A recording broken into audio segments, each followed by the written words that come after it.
Kritikal na ang kalagayan ngayon ni Senator Joel Villanueva. Tila taranta at nagsumiti ng counter-affidavit si Senator Joel Villanueva sa DOJ hinggil sa kasong malversation na may kaugnayan sa umano'y anomalya sa mga flood control project sa Bulacan.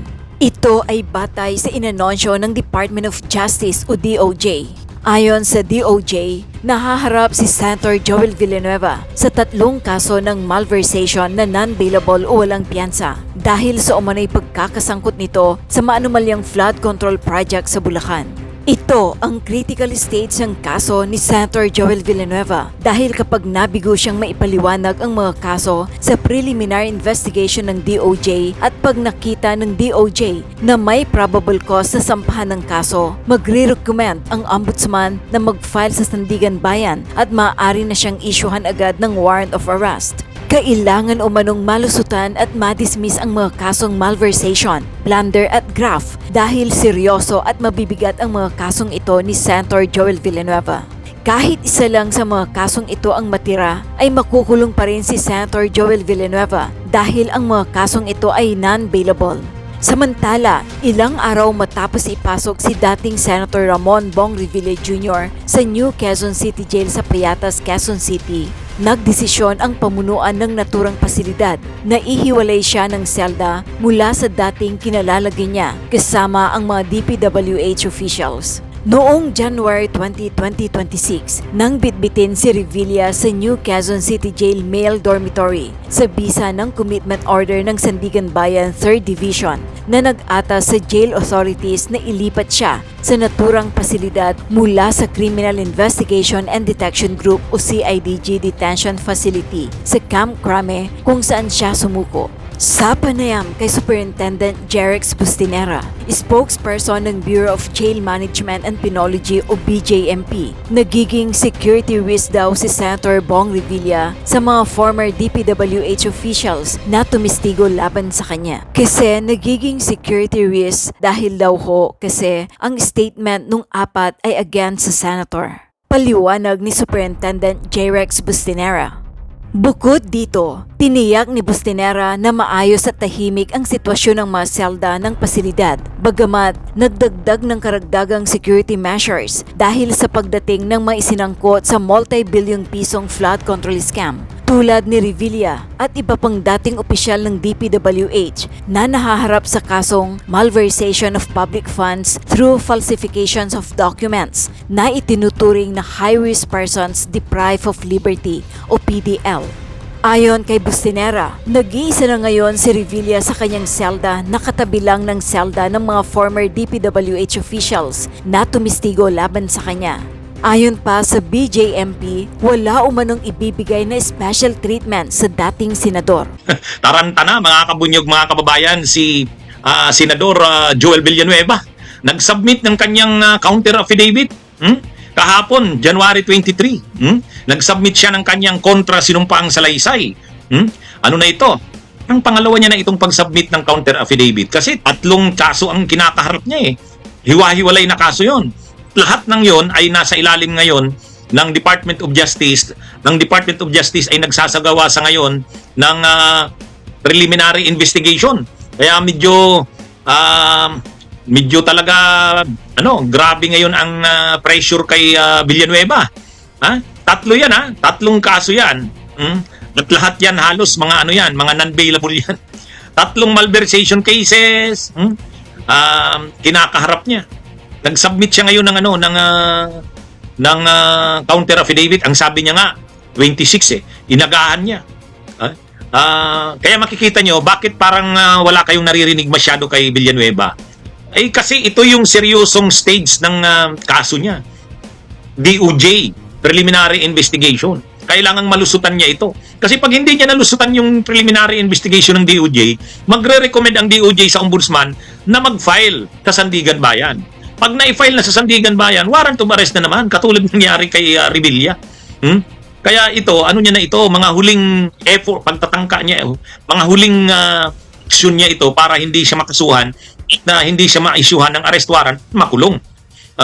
Alam niya yan. Alam niyang hindi niya pwedeng baliwalain itong mga kasong to. Seryosong mga investigasyon ito. Hindi na ito yung investigasyon ng Senate Blue Ribbon, ICI. Hindi na. Preliminary investigation na ito. Ibig sabihin, binibigyan ka na dito ng pagkakataon na mag-submit ng counter affidavits mo. Ito yung mga ebidensya laban sa'yo, ito yung mga testigo laban sa'yo, ito yung kanilang mga mga sworn statements ng mga testigo laban sa'yo, sagutin mo to. Mag-present ka rin ng ebidensya mo, ng testigo mo, yung mga sworn affidavits din ng mga testigo mo, pati ikaw, yung counter affidavit mo. Hindi pwede dito yung mga general denial na dinideny ko ang lahat ng akusasyon. Hindi yun. Hindi pwede yun. Preliminary investigation na ito ng DOJ.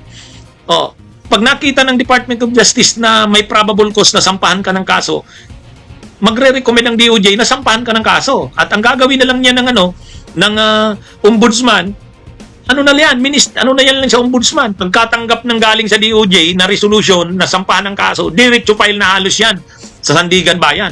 Ang Sandigan Bayan naman, the moment na matanggap nila yung information, yung kaso, kaagad-agad halos niraraffle na ng Sandigan Bayan, katulad nung kay Revilla. Niraffle sa umaga, hapon mayroon ng arrest warrant, di ba? Ganon. Kaya ito, taranta na yan si Villanueva. Pinipilit niya talagang yung mga kaso na yan, 3 malversation, tapos may graft pa.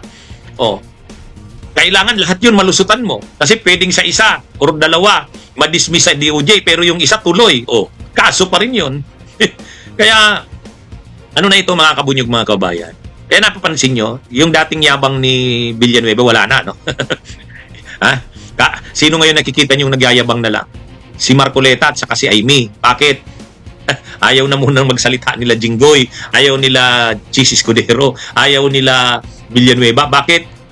May problema. Bakit sila sasabay doon kay Amy at saka kay Marcoleta? Sila nga mismo mas malala ang problema. Pag hindi nila nalusutan yung preliminary investigation ng DOJ, makakasuhan sila sa Sandigan Bayan. Kaya kumbaga sila Estrada at saka Villanueva, mga kabunyog, mga kababayan, inaano muna nila ngayon.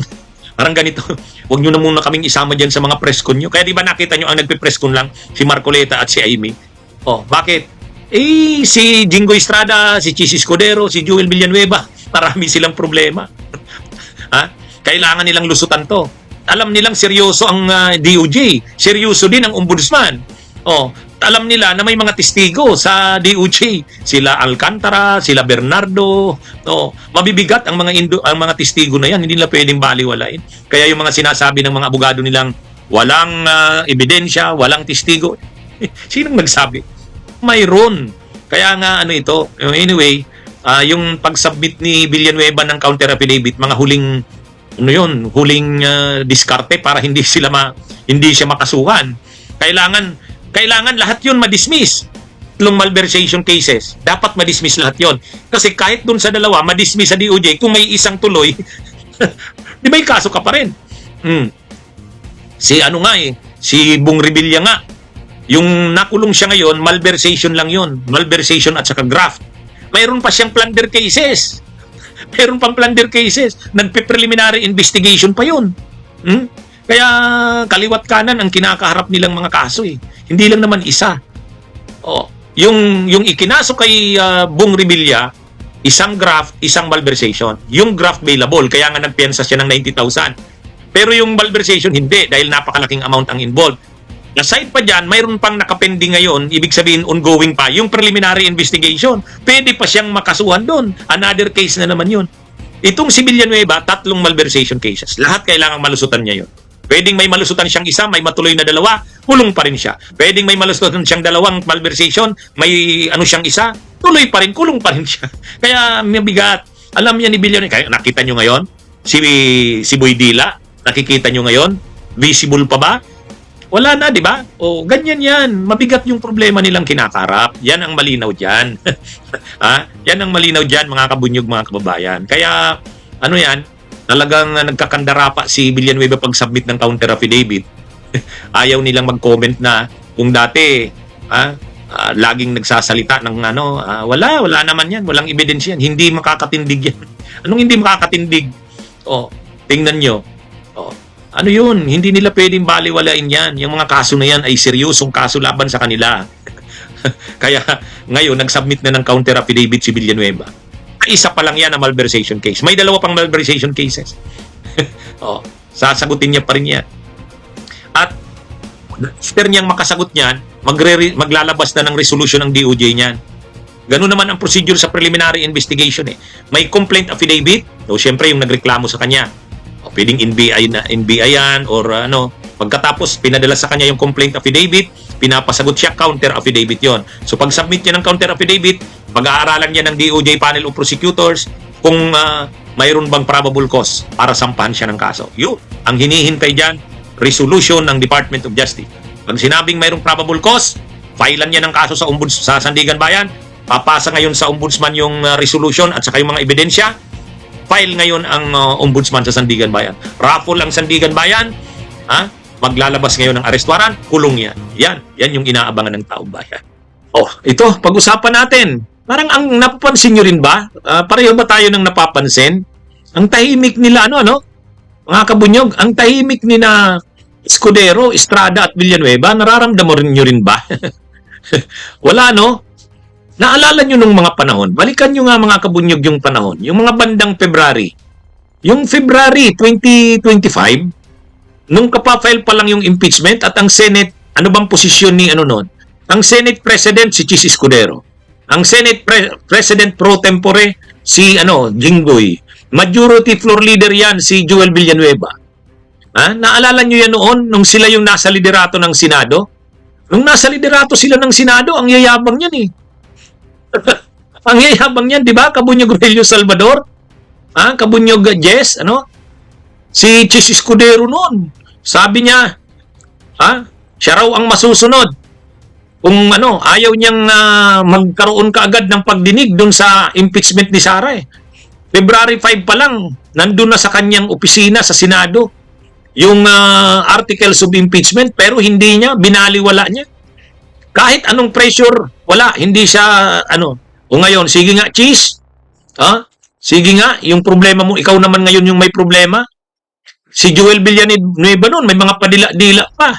Kino-coach pa si Amy Marcos kung anong gagawin kay Risa. O ngayon, nasaan na sila? Wala na, no? Wala na. Wala ka nang marinig sa mga ito ngayon. Si Joel Villanueva kahapon nag-file ng kanyang counter affidavit. Talagang inaasikaso niya na hindi siya makulong. Inaasikaso niya na hindi siya makulong. 3 ang kaso niya ng malversations. Nag-submit siya ng counter affidavit. Ano yun eh? Dati, noon pag nagsasalita sila, wala naman yang gawa-gawa lang yan mga kaso laban sa amin. O sige nga. Sige nga. Nasaan yung sinasabi nyong Nasaan yung sinasabi nyong walang ebidensya laban sa inyo? Di ba? Si Jinggoy Estrada, noon, maingay din yan. Lalo na si Chis Escudero. Si Chis Escudero noon, araw-araw nagpipress con. At yung kanyang pinipress ko noon, yung kanyang kayabangan, yung kanyang kaarugantihan, yung kanyang kahambugan, na parang akala mo, walang makakapasunod sa kanya. O sige nga ngayon, ano nang nangyayari sa kanila?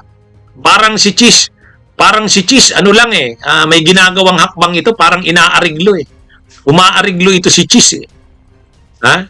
Kaya siguro parang tahimik. At saka sila noon, kung makakontra sila noon, sobra. Kala mo sila na yung pinakamagagaling. Hindi mo sila pwedeng, hindi ka pwedeng mag-suggest sa kanila kung anong tingin mo. Sila yung tingin nila tama. Ngayon, tahimik. May naririnig ba kayo kay Chis? May naririnig ba kayo kay Jinggoy? May naririnig ba kayo kay Villanueva? Wala. Bakit? Kasi abala sila ngayon sa pagsagot sa kaso nila. Nagsasubmit sila ng counter affidavits nila. Si Villanueva, 3 counter affidavits ang isasubmit niyan kasi 3 cases ng malversation. Dapat yung 3 na yun madismiss lahat. Pag may 1 o 2 doon na ang resolution ay may probable cause, wala na. Naalala nyo si Bong Revilla? Si Bong Revilla, Friday i-file yung kaso. Pagka-file ng ombudsman ng Friday, Monday ni-raffle. Ni-raffle ng ombudsman ay ng Sandigan Bayan. Monday. Pagka-raffle, nung mismong araw na yun na Monday, naglabas ng arrest warrant. Pagkagabi, nag-surrender si Bong Villanueva. Ang bilis, ano? Ang bilis. Ha? Oh. Kaya yan mga kabunyog, mga kababayan. Bigla ngayon hindi ako kasi nasubaybayan ko kasi yung mga yung panahon na ipinasa ng Kamara yung impeachment ni Sara. Pagdating sa Senado, ang yabang ni Cheese, ang yabang ni Jinggoy, ang yabang ni Villanueva. Sila yung top leadership noon ng Senado. Senate President si Cheese, Senate President pro tempore si Jinggoy, Majority Floor Leader si Joel Villanueva. Talagang hinarangan nila yung impeachment ni Sara at ang yabang nila niyan. Ang yabang. O ngayon, nasaan na yung yabang? Nasaan na? Sige nga. Wala na. Siguro si Cheese, ayaw nang magsalita kasi alam niyang malaki ang problema niya. Si Jinggoy ganun din. Si Joel Villanueva ganun din. Di ba? Kasi kung talagang matapang sila, yung press ko na yun ng minority, present yung minority report, dapat nandun silang tatlo. Ay bakit wala sila doon? Si Marcoleta lang ang nandun Si Marcoleta at saka si Aimee. Wala. Hindi, parang ganito Ang stand na yata nila ngayon nila Joel Villanueva, nila Jinggoy at saka ni Escudero. Huwag na muna ninyo kaming idamay dyan sa mga minority report nyo. Kayo nang bahala niyan, Marcoleta at Senador Marcoleta at saka Senador Aimee. Kami may problema rin kami. Mabigat tong problema namin. Pag hindi namin ito nalusutan, kulong kami. Kulong sila. Alam nila yan. Ramdam na nila yan. Mga kabunyog, mga kababayan. Hindi, tama ka, kabunyog Abi Jean Binalay. Noon talaga, yung yabang ni Cheese noon, Yung yabang ni Cheese, yung mga pa-cute ni Cheese noon, yung mga taas ng kilay. Tapos pag sinasabihan mo na, i-consider mo naman yung konstitusyon. Ang nakalagay naman sa konstitusyon, forthwith. Sabi ni Cheese, ako ang mag-i-interpret kung ano ang ibig sabihin ng forthwith. Huwag niyo akong diktahan. Yun. O sige nga, Cheese, ano na ngayon? Tapos si Jinggoy noon, mayabang din si Jinggoy noon. Si Joel Villanueva noon. Pabalik-balik dun sa mikropono. Siya na lang halos lahat Siya na lang halos lahat nagsasalita noon. Ano sila ngayon? Komite di Silensyo. Komite di Silensyo. Nakita nyo? Parang nakita nila yung nangyari kay Bong Revilla. Iniisip nila baka sumunod na kami diyan. Maramang kailangan asikasuhin namin tong malusutan. Kasi nasa DOJ na yung mga kaso nila. May mga plunder cases si Jinggoy. Kaya ito mga kabunyog, mga kababayan. Malapit na yan, huwag kayong mag-alala. Kasi, binigyan na ng deadline itong si Joel Villanueva para mag-submit ng counter affidavits niya. Binigyan siya hanggang January 26. Pero hindi na hinintay ni Joel Villanueva yung January 26. Kanina, nag-submit na siya. Kaya lang, tatlo yan Tatlong malversation yan. Shout out, kabunyog Eduardo Susalo dyan sa Mindanao. Ano ito mga kabunyog, mga kababayan? Si Jinggoy, naiisip siguro ni Jinggoy, makukulong na naman kami. Nakulong na kami nung 2014 ni kumpare kong si Bong Revilla. Ngayon na naman, makukulong na naman. Si Cheese, dati palaban yan. Akala mo wala siyang Pero ngayon parang nakiusap yan. Sa tingin ko lang, parang nakipag-ariglo yan Pero hindi. I-pre-nature natin mga kabunyog, hindi uubra yung mga ariglo-ariglo na yan. Kung nakipag-usap man yan, huwag nating payagan yan. Huwag nating Sabi ni Buddy Aguilar, ang lakas mang-asar ni attorney. Hindi. Naalala ko kasi nung panahon. Naalala niyo ba yung mga panahon na yun? Nung pinasa na ng Kamara yung impeachment tapos nasa Senado na, ayaw talaga ni Cheese Escudero. Tapos susuportahan naman ni Jinggoy, susuportahan ni Joel Villanueva. Hindi, lang ako. Kasi kapansin-pansin talaga, ang tahimik, wala kang marinig. Ang nag-iingay na lang Ang nag-iingay na lang sa minorya si ano eh, ay misa kasi Marcoleta eh. Ha? Si Bato nagtatago. Si Bongo ganun din. Ang ano din ni Bongo, wag niyo na muna ako, hindi na muna ako sasali diyan sa mga pag-atake na yan. Ano na muna ako? Kasi posible ring ma-involve ako sa ano eh. Ha? Sa ICC, baka lumabas din ang arrest warrant ko. Pangalawa, baka yung mga problema ko sa plunder, kinasuhan ako ni Trillanes, lumabas na rin. Magkano daw ang bayad sa akin, sabi ni Stephanie. Hindi. Mga kabunyog, mga kababayan. Ha? Matindi talaga, ano? Hindi, napapansin ko lang. Ilan sila sa minoryaan? Siyam. Sino na lang ang maingay sa minorya? Si Marcoleta at saka si Aimee. Si Robin Padilla nga, hindi na maintindihan kung anong gagawin eh. Hindi makapurma si si Revilla eh, ay si Padilla. Si Alan Peter Cayetano. Ayaw na ring pumalag si Cayetano kasi marami rin siyang posibleng issue sa kanya. Doon nga sa Taguig, mayroon ding mga proyekto doon ang Diskaya. Kaya siguro si Cayetano tahimik na rin. Ayaw ko na munang kumbaga sila noon ng mga mayayabang bigla ngayon na nahimik. Tama si Labing Person. Sabi ni Labing Person, I remember ang sabi pa ni Chis noon, bakit daw minamadali? Kaya ito mga kabunyog, mga kababayan. Ang buhay ay weather lang. Hindi lahat ng panahon kayo ang nasa taas. O, yan na. Di ba? Sila Jewel Villanueva kasi si Jinggoy, sinagot nila yung sumagot sila, kaya lang mabigat yung kaso ni Villanueva kasi 3 malversation cases yun eh. Kailangan yung 3 malversation cases na yun ma-dismiss lahat. Kasi may isa lang doon na malversation case na mag-prosper. Ibig sabihin, makita ng DOJ na may probable cause. Dapat yung 3 ma-dismiss. Kaya kailangan magaling yung depensa. Yung mga style doon sa hearing sa Senado, yung general denial, hindi obra yun. Pag mayroon ka ng kaso sa DOJ, preliminary investigation, general denial is a weak defense. Kaya yung sino ba yung mga nag-general denial doon? Si Ulaybar, si Maynard Ngo, tapos pati si dating DPWH Secretary, Bunuan, general denial din eh. Pag doon sa Senado, pwede kang general denial. Pero kapag preliminary investigation sa DOJ, hindi pwede. Hindi pwede yun. Kailangan sagutin mo ng maayos, punto por punto. Di ba? Kaya yan si Villanueva, sabi nga ni Buying Rimulya, gumagalaw daw sana si Villanueva eh. Kinakausap yung mga testigo na bumaliktad na. Sila Bryce Hernandez, sila Mendoza. Kaya lang nabantayan. Sabi ni Ombudsman Buying sa abogado ni Villanueva, ikaw, Attorney Munisguera, alam ko, ginagapang mo ang mga testigo. Ayusin mo mag-usap tayo. Hindi pwede yan. Kaya lang, siyempre gagawin lahat ni Villanueva para hindi siya makasuhan.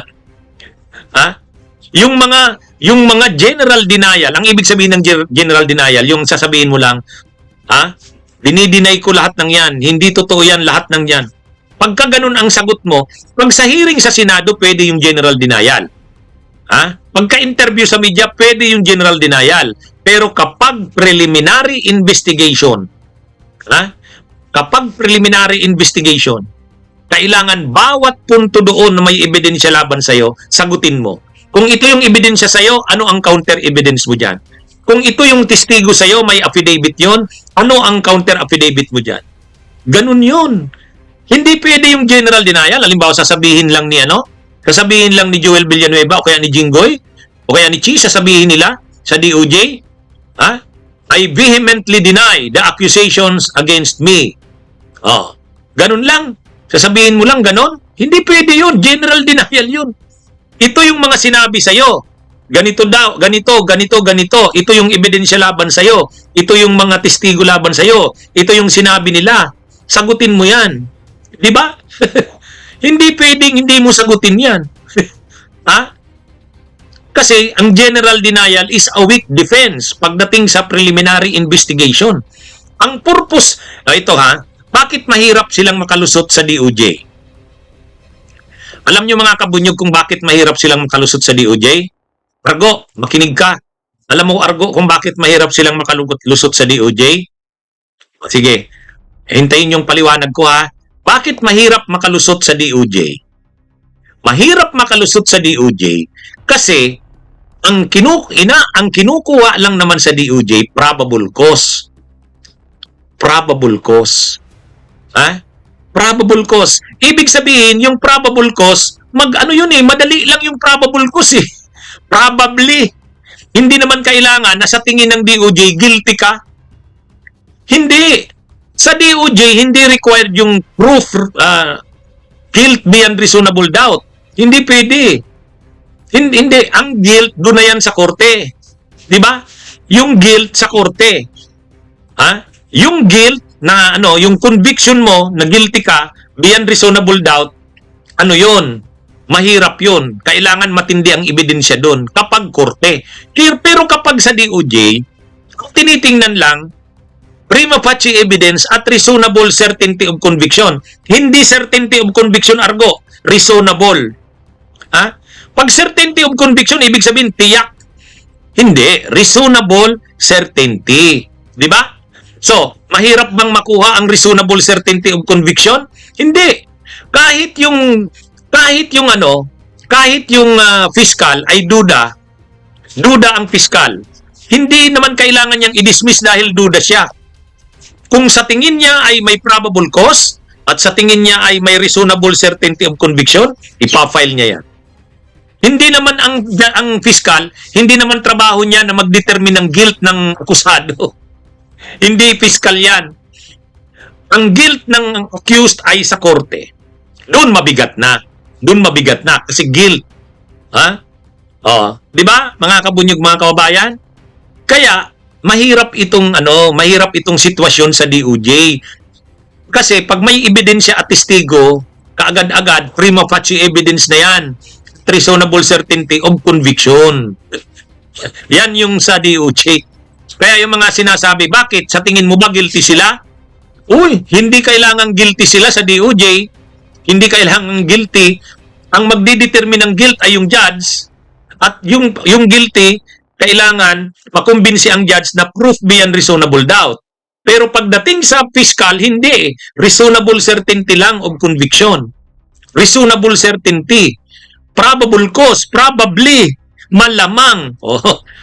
Sa tingin nyo ba malamang talaga ginawa nila yung kasong inaakusa sa kanila? Sa tingin nyo ba malamang ginawa nila yon? Sasabihin mo, malamang. Sige.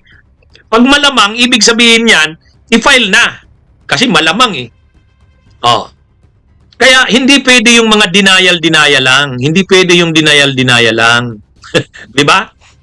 Kaya pag yung ginawa ni Bunuan doon sa hearing, denial, general denial. Yung ginawa ni Ulaybar, general denial. Yung tama si Lito M, maaaring ginawa ang krimen. Maaari. Hindi naman sinabing, walang dudang ginawa ang krimen. Wala yun. Doon na yan sa korte. Yung walang dudang ginawa ang krimen, kakorte yun. Di ba? Okay? Malinaw na yan Kaya ang problema sa fiscal, reasonable certainty lang of conviction, magaan yun madali yun Ang korte ang mahirap. Ang korte. Kaya anyway, ang importante doon, pag may probable cause na, isampa na ang kaso. At na yan? Anyway, marami naman testigo at ebidensya Ngayon, kaya ito mga kabunyog, mga kababayan, medyo makakakita talaga tayo ng mga kaganapan itong susunod na mga araw. Abangan natin. Mukhang ramdam na nila Mukhang ramdam na nila, mga kabunyog. Sa tingin ko na. Kayo, sa tingin nyo.